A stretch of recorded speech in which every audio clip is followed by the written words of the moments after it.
Welcome back to my YouTube channel. ఈరోజు కూడా ఒక మంచి చిన్న అప్డేట్తో మీ ముందుకు వచ్చాను.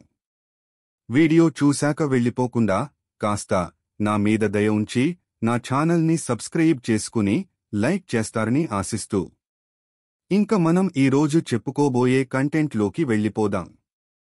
తెలుగు టెలివిజన్ చరిత్రలో చిరస్థాయిగా నిలిచిన హాస్య నాటికల్లో అమృతం సీరియల్ కూడా ఒకటి. ఈ సీరియల్ కి గంగరాజు గున్నం కాన్సెప్ట్, రచన, నిర్మాణం చేశారు. ఈ సీరియల్ ని ఆయన సొంత మీడియా హౌస్ అయినటువంటి జస్ట్ ఎల్లో అనే పేరు మీద నిర్మించారు. అచ్చ తెలుగు భాషా హాస్యానికి ప్రస్తుత సామాజిక, రాజకీయ అంశాలకు అనుగుణంగా కథని రాసి ఈ సీరియల్ను రూపొందించారు. ఎటువంటి అడల్ట్ కంటెంట్కి తావు లేకుండా పూర్తి హాస్యాన్ని పండించగలిగారు. కాబట్టే ఈ సీరియల్ పిల్లల నుండి పెద్దల వరకు అందరినీ ఆకట్టుకుంది.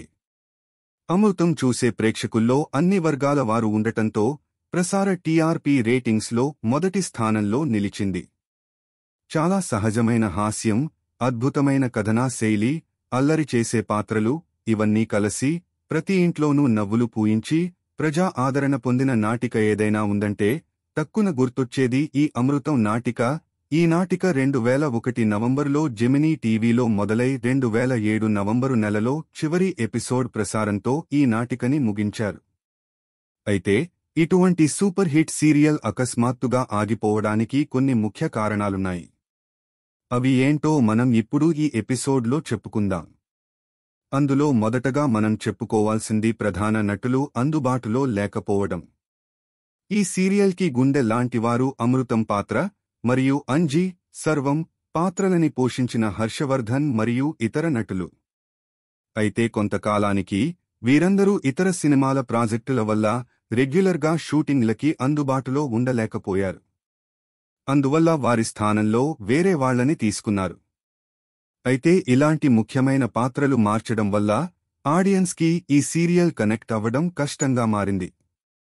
ఇంకా రెండో ముఖ్య కారణంగా మనం చెప్పుకోవాల్సింది క్రియేటివ్ టీంని మార్చడం వల్ల కూడా ఈ సీరియల్లో ఉండాల్సిన కామెడీ తక్కువైందని చెప్పుకోవచ్చు.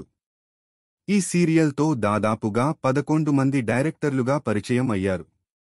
ఎప్పుడైతే ప్రధాన దర్శకుడు, రచయిత అయిన గున్నం గంగరాజు గారు ఈ కథ నుండి తప్పుకున్నారో అప్పుడే ఈ సీరియల్పై ప్రేక్షకులకి ఆసక్తి బాగా తగ్గిపోయింది. ఇంక ఎప్పుడైతే డైరెక్టర్ టీం మారిందో ఆటోమేటిక్గా సీరియల్కి వచ్చే టీఆర్పీ రేట్ కూడా బాగా తగ్గిపోయింది. అంతేకాకుండా మరొక ముఖ్య కారణం హాస్యంలో ఫ్రెష్నెస్ లోపించింది. ప్రేక్షకులకు ఎప్పటికప్పుడు నవ్వించే ఫ్రెష్ కంటెంట్ తేవాలి. కానీ ఈ సీరియల్లో కొన్ని సీజన్స్ తర్వాత అవే జోక్స్ రిపీట్ అవ్వడం వల్ల ఆడియన్స్కి ఈ నాటికపై ఉన్న ఆసక్తి తగ్గడం స్టార్ట్ అయ్యింది. ఇవే కాక మరికొన్ని అంతర్గత కారణాలతో గున్నం గంగరాజు గారు అమృతం నాటికను ముగించాలని నిర్ణయం తీసుకున్నారు. అయితే ఈ సీరియల్ చివరిదాకా క్లీన్ కామెడీతో తెలుగు టీవీలో ఒక హిస్టరీని క్రియేట్ చేసింది.